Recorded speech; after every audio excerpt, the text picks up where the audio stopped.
Peace. What's poppin', Miss Patterson?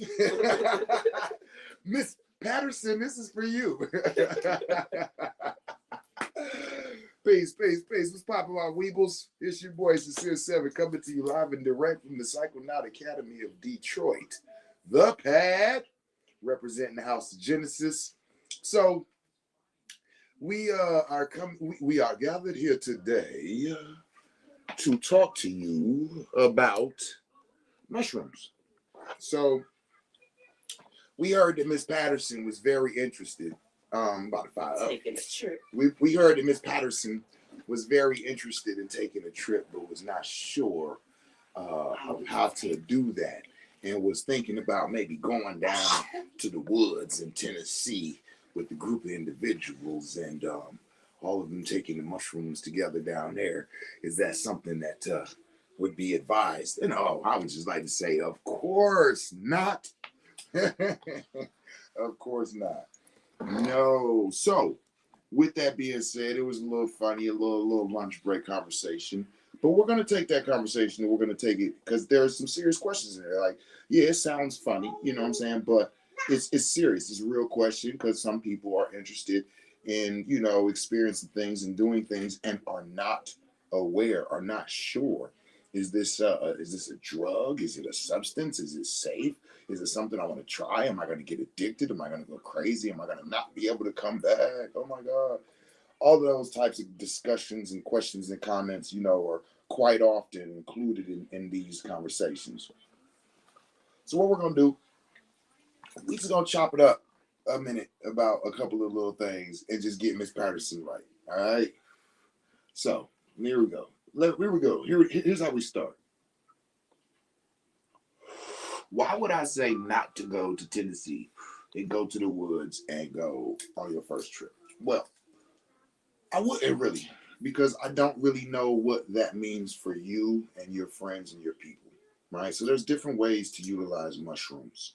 There's the microdose. This is more like a daily utilization of a capsule to have your mental, emotional, and spiritual energy to be buffered, right? It keeps you feeling. It's like a mental adaptogen, right? And so that's generally commonly used anytime, any day by anybody, right? The microdose is real minute. It's not something you need to prepare for, or I can't go to work or school today. I'm microdosed. I got to take a few hours. No.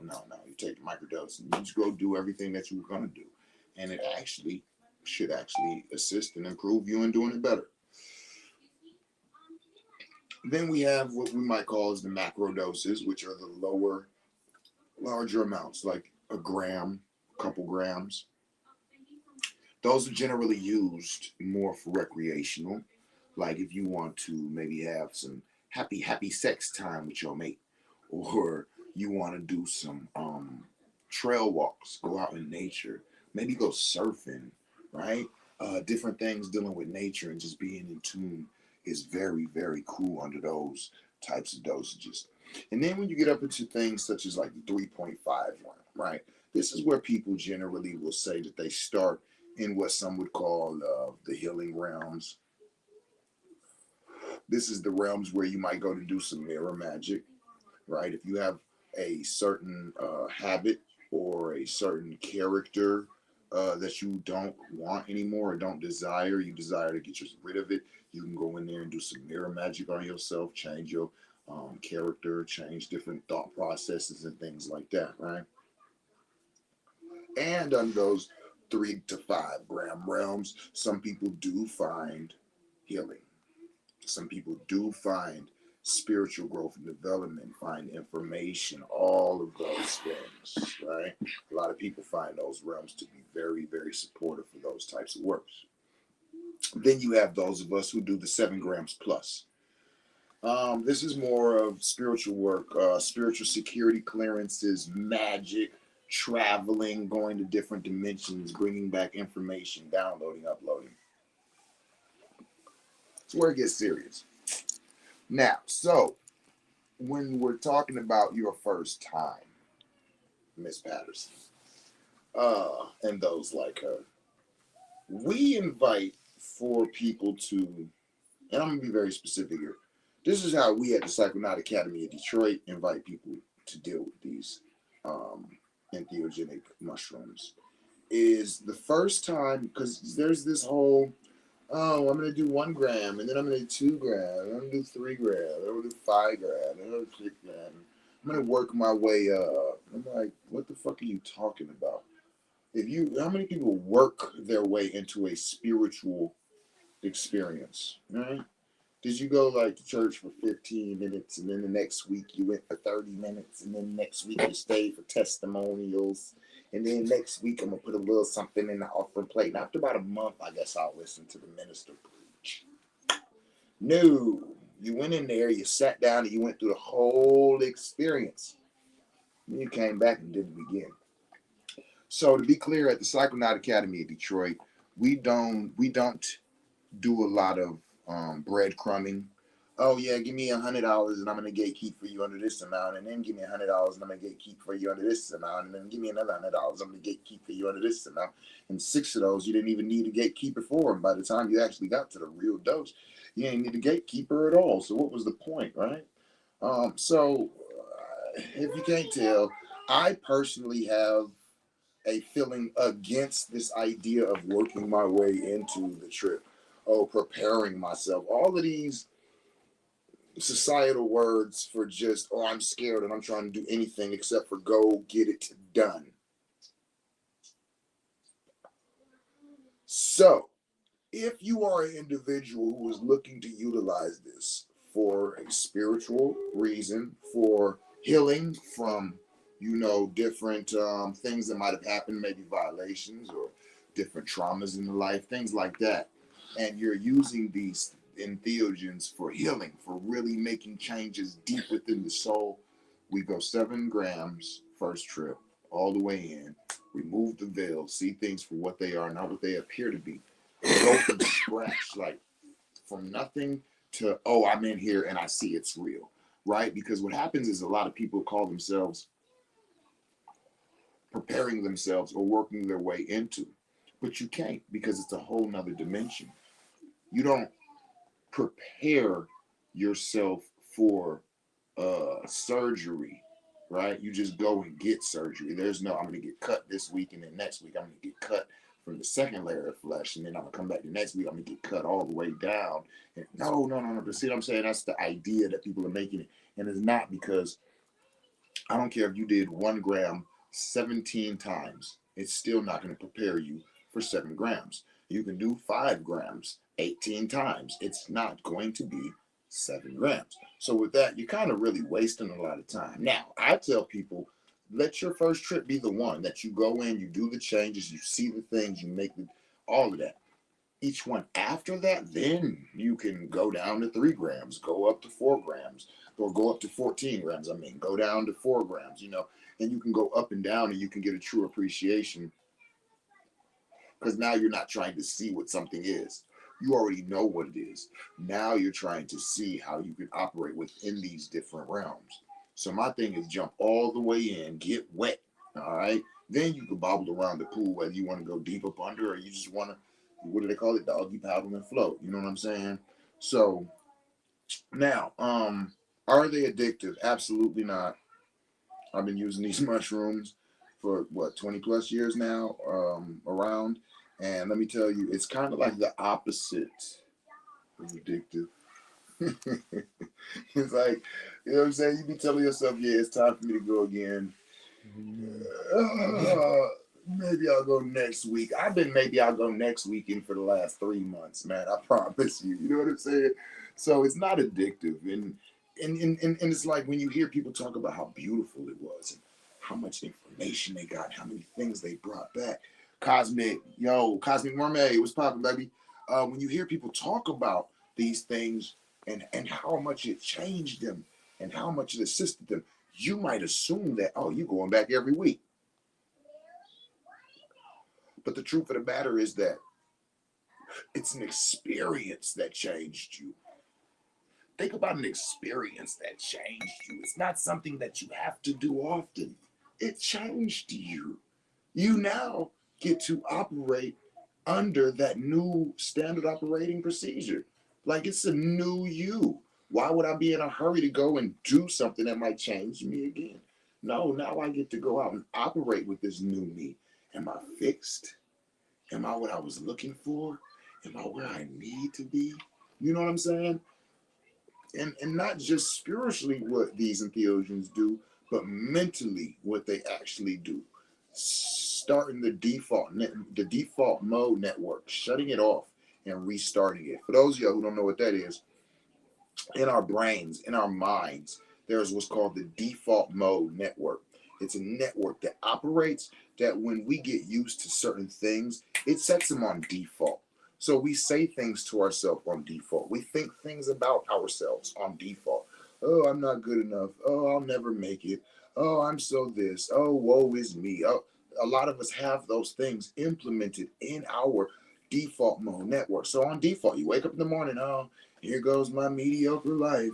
Let me go out here and be frustrated and try to do it every day and not do it enough. And that's what I just told my consciousness. And then I go out and all day, my consciousness is following what I just told myself. Take these entheogens, both hemispheres of the brain start operating together, start to be able to taste colors and see sounds, and the default mode network starts over. This is where a lot of the healing takes place at. This is where you go in and you reinforce those thought processes with positive thoughts. I am great. I'm doing awesome. I am healthy. I am happy. My family's great. And money is just coming to me. I'm magnetic. I'm beautiful. I'm loved. And your default mode network locks that into the default. Now you wake up every day and that's the mode that you start with. Oh man, I'm loved. It's beautiful outside. Let's get this money. I'm so glad that I'm healthy. I'm glad my family is happy. All right, let's get it. And you actually have to shut that off somehow. You have to go through such things or get this attitude or this nocebo attitude to reverse that you put in, because that's the default now.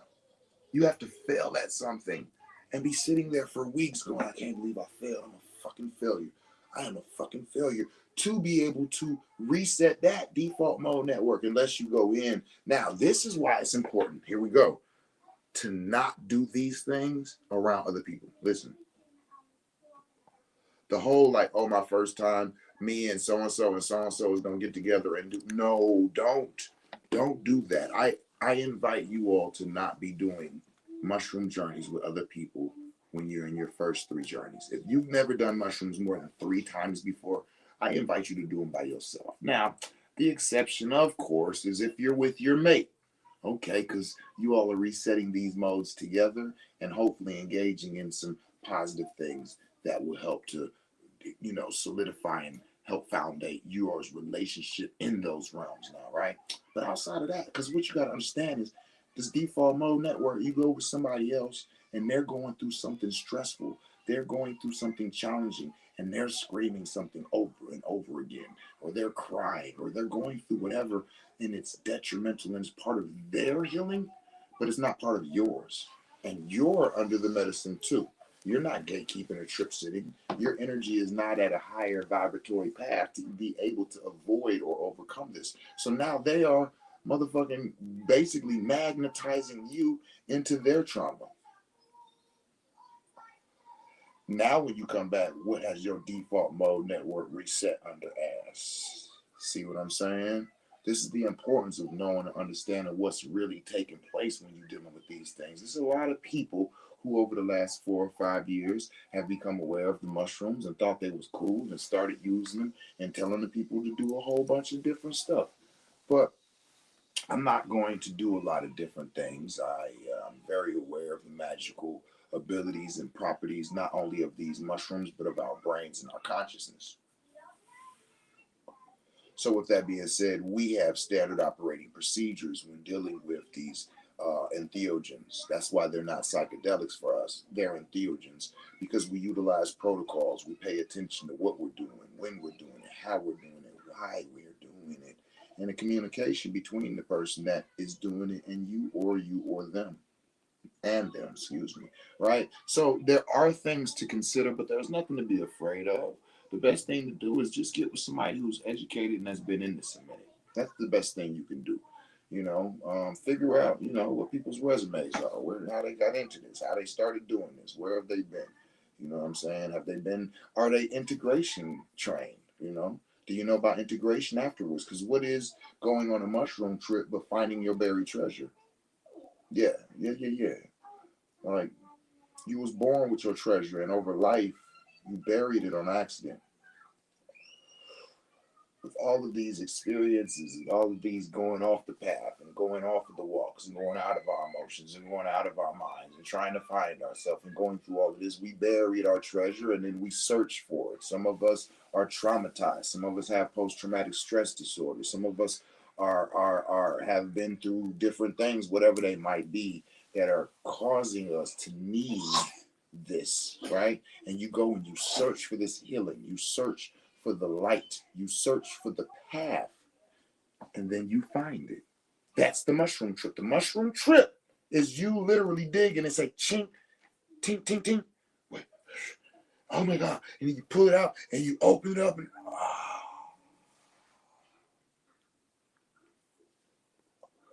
throughout the whole trip, you're just going through the bed.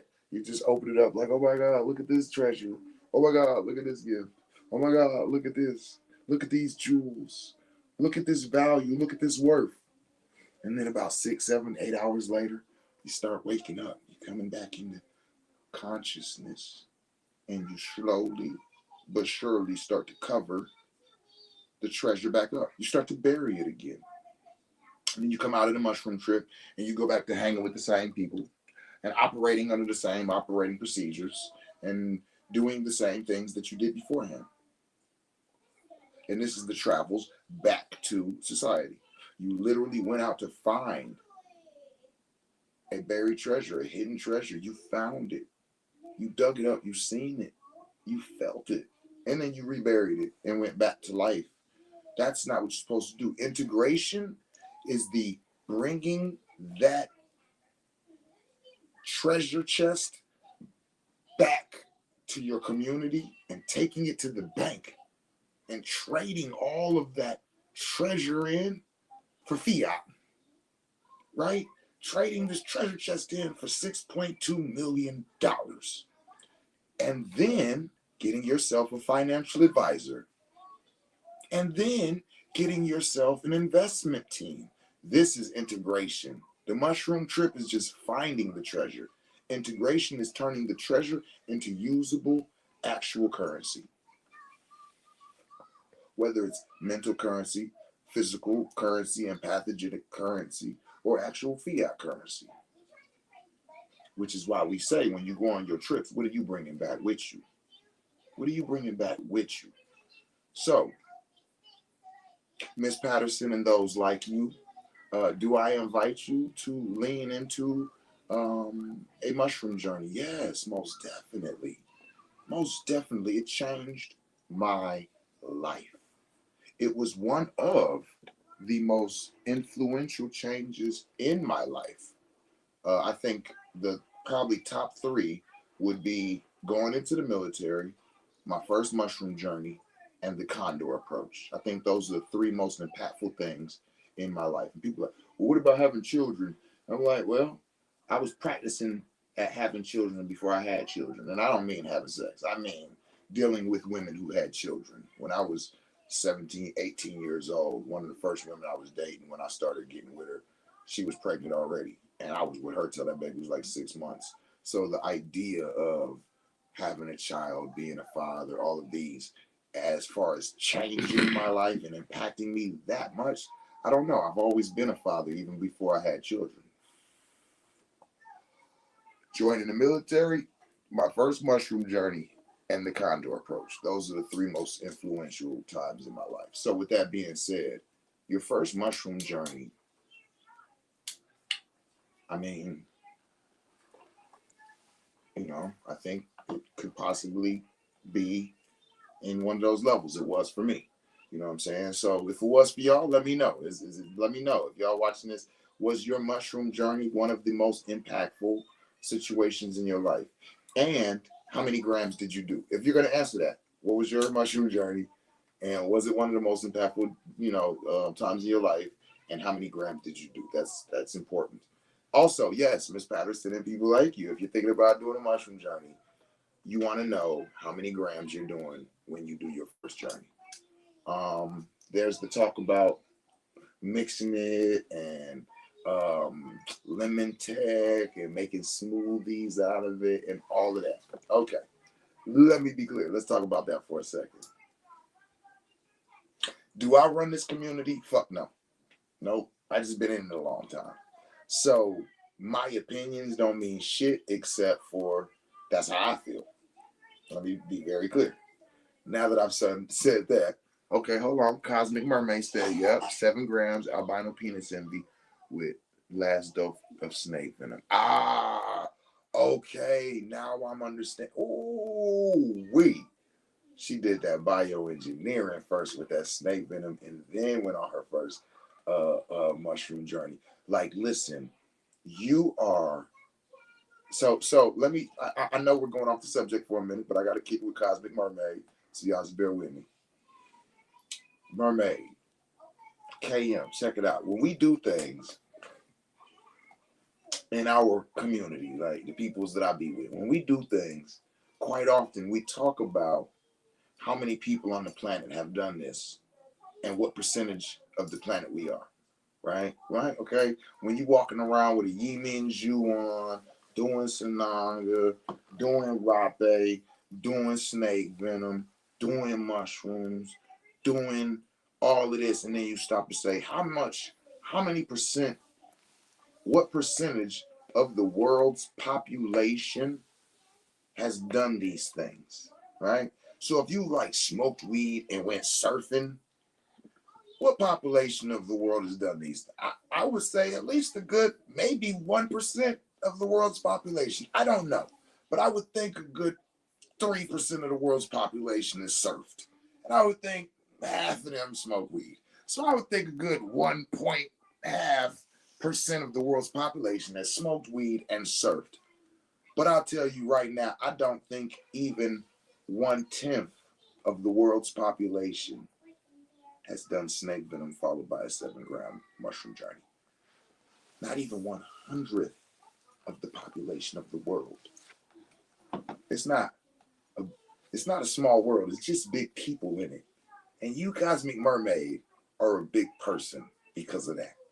I have not done 7 grams. No, excuse me. I have not done snake venom followed by my first mushroom 7-gram mushroom journey. That's some big shit.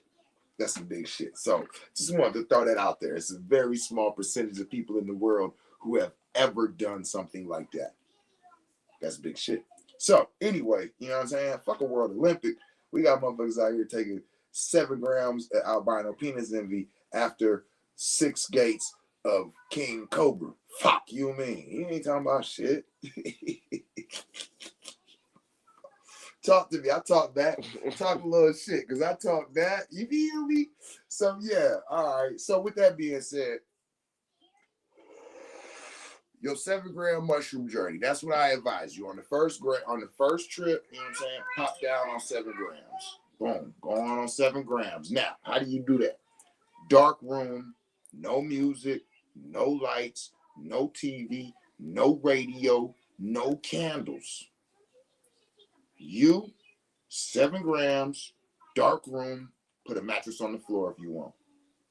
Put a pallet down. Y'all know about the pallet. Put a little pallet down. You know what I'm saying? About 4 or 5 blankets, a couple little pillows. Don't worry about it. You won't be on them in the morning. You know what I'm saying? True down. Oh, that's what he's talking about is how to take them. All right. So I don't prescribe to the lemon tech. You got the lemon juice, which is gonna do what your stomach gonna do to the mushrooms for you. So then by the time that you take the mushroom shot, it's a lot easier. Yeah, but you go straight in. Bow! It shoots you straight in. And like instead of kind of rolling up and peeking and then coming back down, it shoots you straight in, shoots you across and bring it down. So first of all, the trip is shorter. You don't get your full You don't get your full trip. And let me be clear, if this is a spiritual, this isn't for recreation. If you're doing this for recreation, you about to go to an AC/DC concert and you just want to be out your shit, okay, pop you off a couple shots of the psilocybin, you know what I'm saying, and lemon juice. I ain't tripping, right? But if you're doing spiritual works, do you really want to get in and get the fuck out real quick? If we giving you the keys to get into heaven, the keys to open the gates of heaven, you want to get in and get out real quick, you sound like you robbing the place. No. Be greeted at the door. Be escorted to the entrance. Pass over the threshold. You know what I'm saying? Be seen. Yeah. Let them look at you. Look at them. Let that shit like resonate.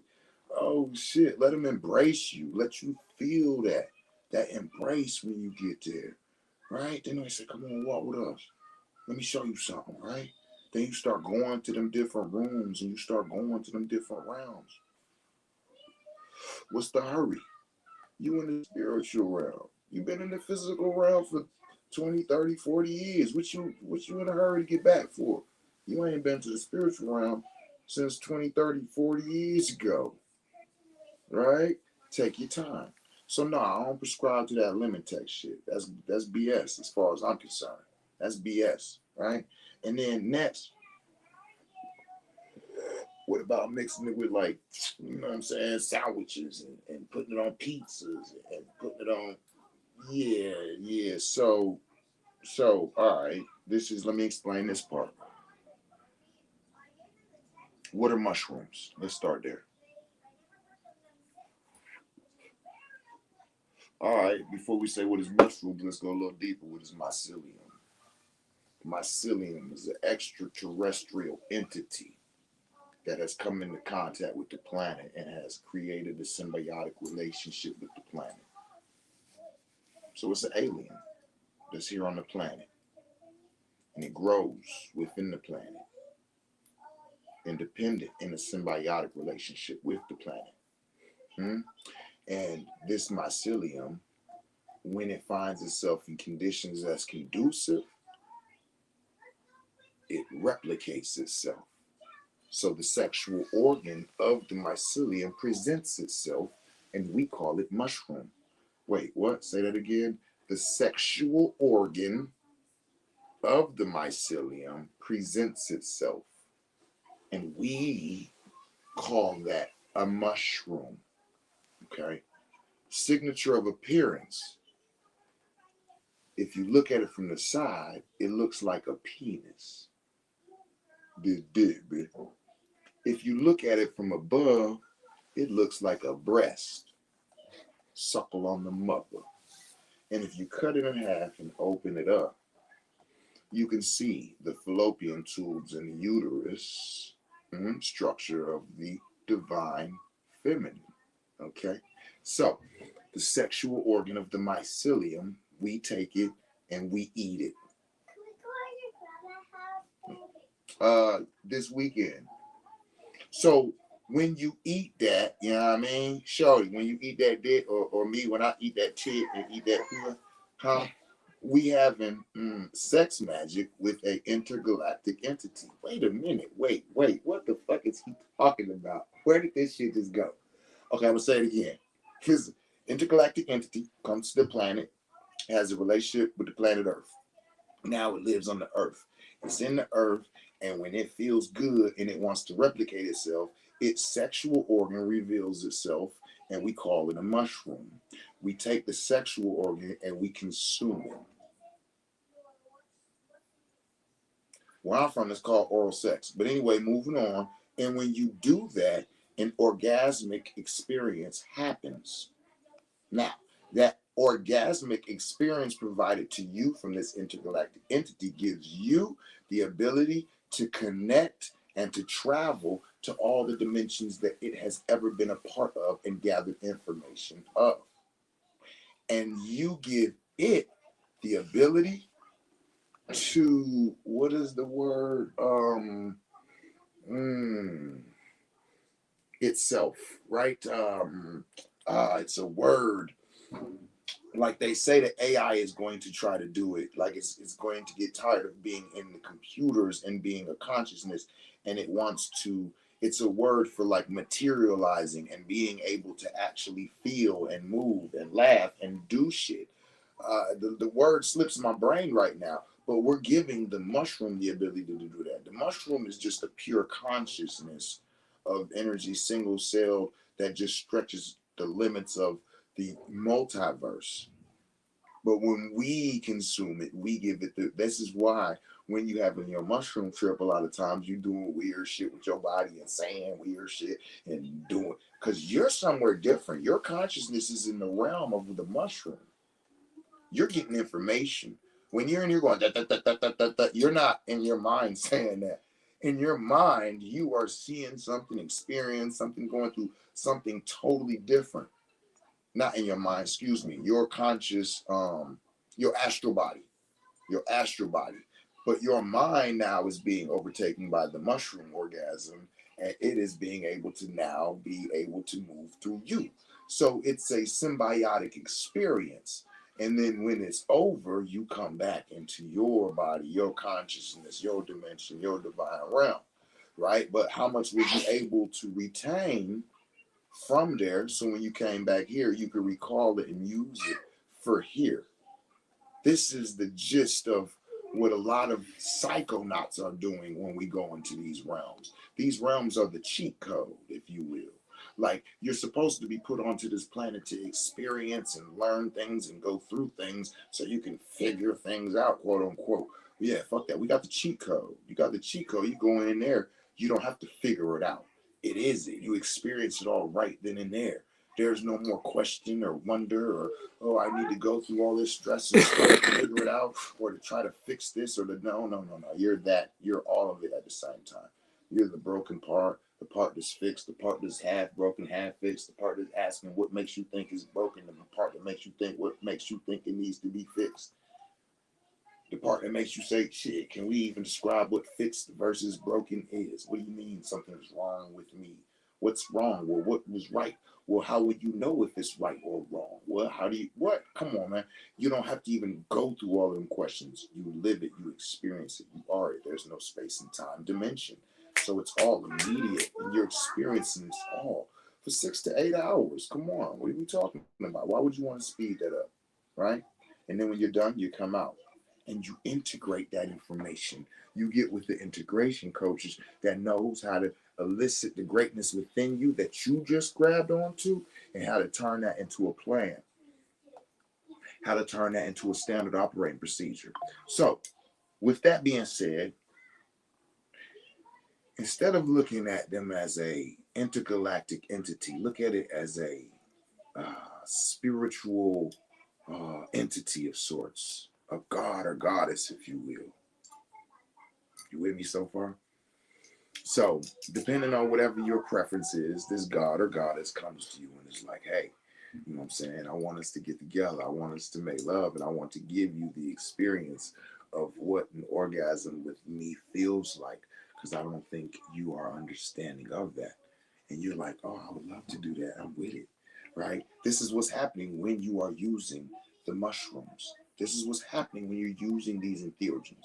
Now, I'm going to go a little left, but if we all grown, if there's any kids, tell them leave the room, do like that. I'm about to go a little left right here, okay? Okay, I'm telling y'all got the kids out the room? About to get X-rated in here. Okay. So, you didn't agree to get with this god/goddess, and y'all about to make love, and they're about to give you an orgasm that represents where they're from and what they have access to. Y'all get in the room, you know what I'm saying? And y'all get to kissing, you know what I'm saying? Maybe a little oral sex gets going on, right? And you notice that, of course, like, this is a different entity. Like, you're not human, you're something else. So the taste is different, and it's not really that good. But I know what I'm going to get from this experience. I don't know, but I know. You know what I mean? So it's like, fuck it. Like, now. Or I'm gonna stop and be like, wait a minute, let me go get a peanut butter and spread it on you and put some honey on you and put, because you're nasty. Wait a minute, excuse me?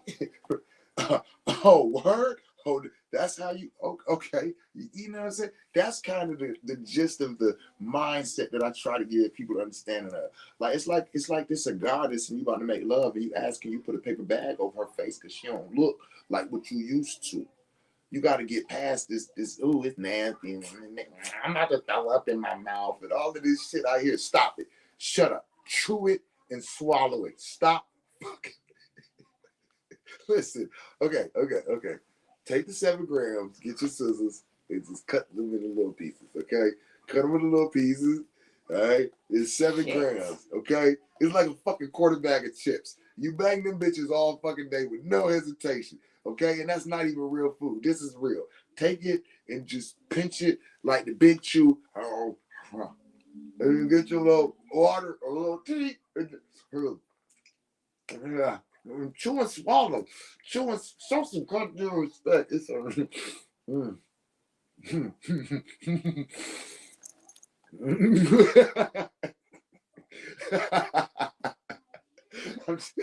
Have some respect. Let's get through it. All right. I'm just saying. You know what I'm saying? It's like it's the price to pay. It's the but you will be rewarded greatly. That's you. Don't even worry about how bad it tastes, because in about an hour and a half, 2 hours, you're gonna be able to smell the taste. You're gonna be able to hear a taste. Your taste buds is gonna work through your feet. What is we talking about? It won't even matter. And everything that you're gonna experience, you are going to forget the taste of them. So, like I said, I don't make the rules. If you want to mix them with some shit, maybe some granola. Some granola. But I'm gonna tell you, the one time that I did a mushroom trip and I tried to mix them with some shit to see, like I mixed them with some granola, like all right, and I didn't taste them, barely taste them, right? Got the full, I think I did like 10 or 12 grams, mixed with some, like about a cup of granola, right? Boom, boom, bang them, drink some water. But the trip seemed to be disturbed. It was like one of the most least clear trips. It was almost like trying to listen to a lecture while somebody's playing loud rock and roll music behind you. You know what I'm saying? I could barely, man, could y'all turn, what the, like, it was like that. So that's just me. So I'm not really big on the, trying to mask the flavor and all of this, but to each his own. But if you're going to do that, I highly advise you to stay away from lemon tech and from the tea. Because when you make it into a tea, the heat is destroying some of the constitute. You know what I mean? So, and most people, when they make the tea, they don't eat the mushroom afterward. They'll seep the mushroom in the tea and drink the tea and think they did something. No. The mushroom's still in there. You killed off like a lot of the potency of the psilocybin from the heat. You know what I'm saying? So, I'm just not big on that, man. Let's just chew and swallow. It's ceremonial. Okay, what about the chocolates and the gummy bears? And okay, now we adding a bunch of sugar and a bunch of other bullshit into our system, right? When we're about to go through a spiritual experience. This is why when you do ayahuasca, they take you out in the woods and they make you go on a dieta. Yeah, you know what a dieta is? It's like a diet. That's how you say diet in Spanish. Yeah, diet. But like they had you on like, sometimes they'll just have you on some shit like just rice. You know what I'm saying? Something real bland, no sugar, no salt, no nothing, just something to get you some. And then outside of that, it might be even one plant substance, right? Like you might have this certain plant that only grows out there and it has these different properties. Well, you're going to drink that plant, you're going to eat that plant, you're going to smoke that plant, you're going to turn into a tea, you're going to grind it down and sprinkle it in your eyes, just whatever the fuck for the next month. All you're going to do is eat that rice, and anything outside of that you consume is that plant. It's dieta. And then they say, okay, now you're going on the plant medicine. Now you do ayahuasca. Now you, because it's to get all the rest of the bullshit spirits out of you, yeah? Because if you going in on a spiritual experience, but you eating Fruit Loops and a Hershey's bar with almonds, and I don't know what else y'all mixing these mushrooms with, but if you eating all gummy bears, first of all, I don't eat gummies because the shit got gelatin, and gelatin is usually pork bones. So now I got the spirit of the damn pig in my shit. Huh? What? Huh? Oh, right? So cacao, most of it ain't cacao, it's chocolate. You know what I'm saying? It's the bullshit with all the added fats and lipids and milk and sugar and all that bullshit, right? And then milk, there we go, more animal product. Anytime you throw animal product in there, it's for me, that's heavy. That's heavy. That's heavy consciousness, right? It's heavy consciousness, right? And then, even the other bullshit. Like it all of that shit matters. So me, I'm real big on chew and swallow. You know what I'm saying? I'm just grown with it. I'm just grown and sexy with it. You feel me? Look, gray in my beard and shit. You know what I'm saying? But yeah. But other than that, man, dark room. You know what I'm saying? No candles, cause you about to bug out a little bit. You know what I mean? Do you need a gatekeeper? Nah, not really. If you do everything we just said, if you go in the dark room, you know what I'm saying? No lights, no camera, no TV. Don't be recording. Man, y'all with this anyway. Stay on point. Okay, just nothing but the dark room. Eat your mushrooms. When you feel that shit start to feel a little funny and shit, and you get to giggling, turn off the lights and lay down. And just listen to what spirit has for you. And about 8 hours later, you know what I'm saying? You're gonna be waking up, you're gonna be coming back, you're gonna be coming into consciousness, whatever you call it, and you're gonna be like, wow, oh my God, I don't believe this shit. Okay, and here's the last thing. So this is newest thing for me. This is the 3-day, 3-week, or 3-month protocol. Listen to this. Before you go on your trip, you make up whether it's going to be 3 days, 3 weeks, or 3 months before you share this shit with anybody else outside of maybe, your mate there in the room with you or something like that. But this is your spiritual journey.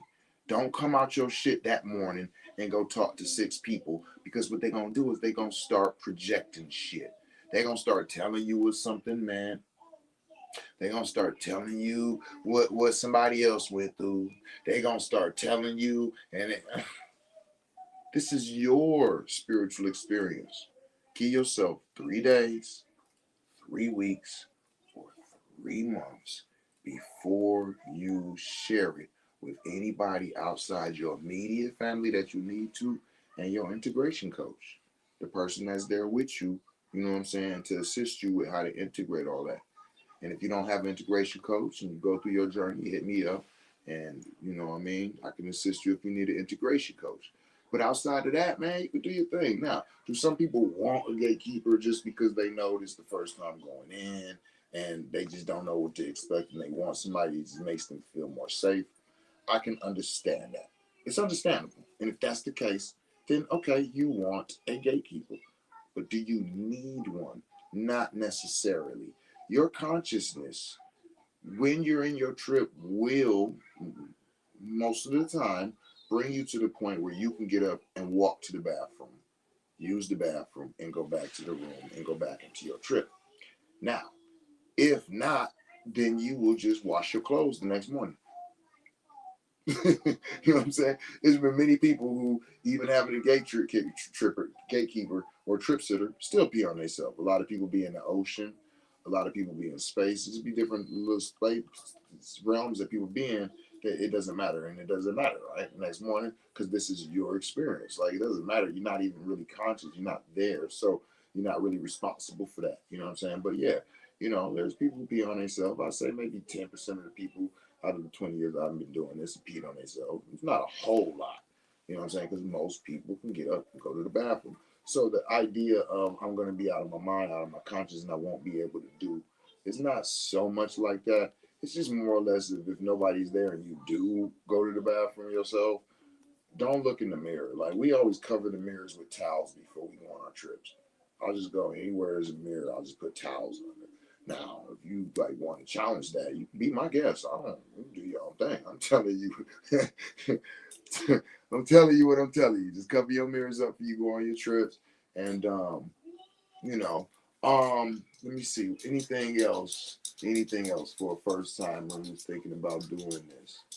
Anything? I felt like it was one more thing I wanted to. Having a gatekeeper trip sitter, integration, going through your trips. You know what I'm saying? Have you a journal so when you come out the next morning, you can write down if you want to record. You know, like me, I'm the type where I might fire up a blunt and do a live or hit record and just talk because I'm always running my mouth type shit. All right. But yeah, you want to get as much as you can out of it when you come back. Um,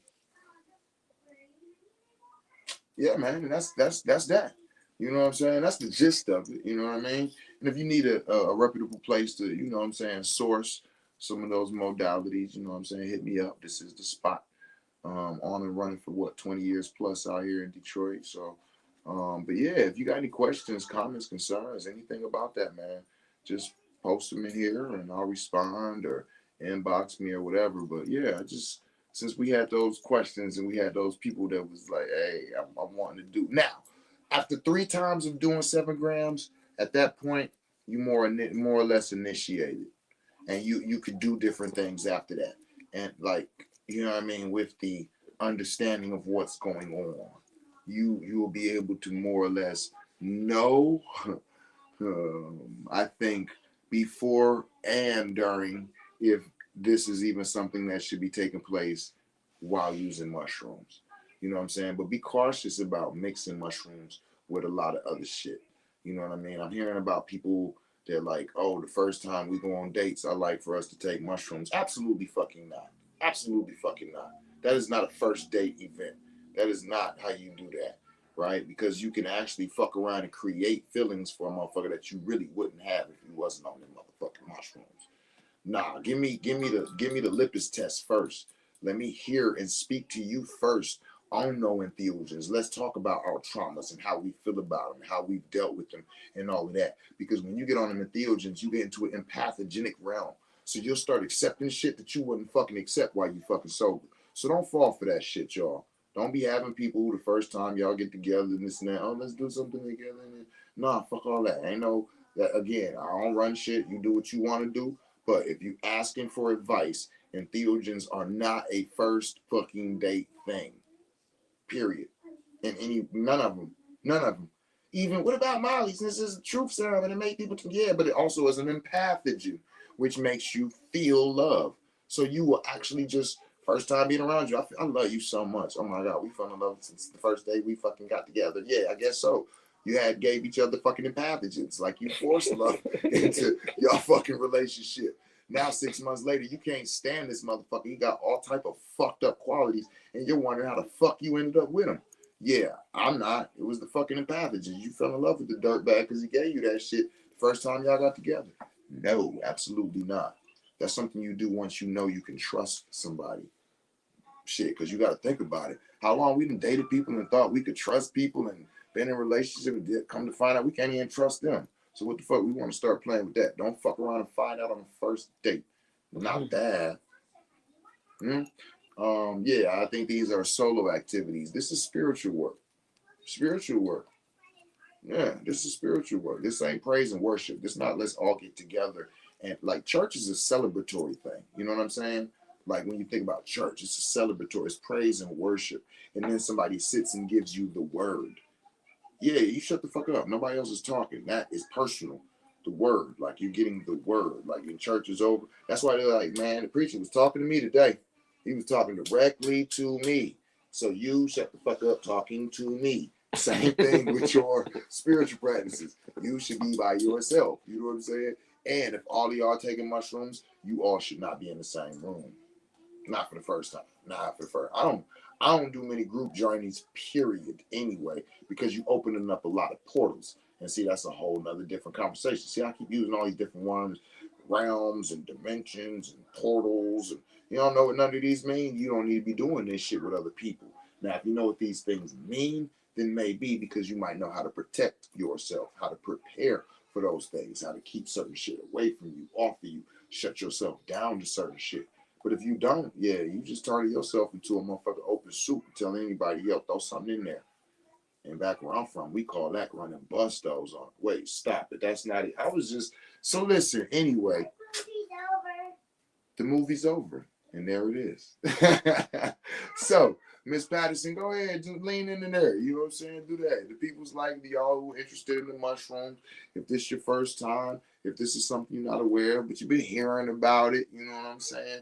These are the type of things that we giving you this information for. If you got any more questions, comments, or concerns, you just go ahead and, you know what I'm saying, throw them at me, and I'll do my best to get at you. And as always, as I close, tell somebody you love them in the language they can understand it in. Peace.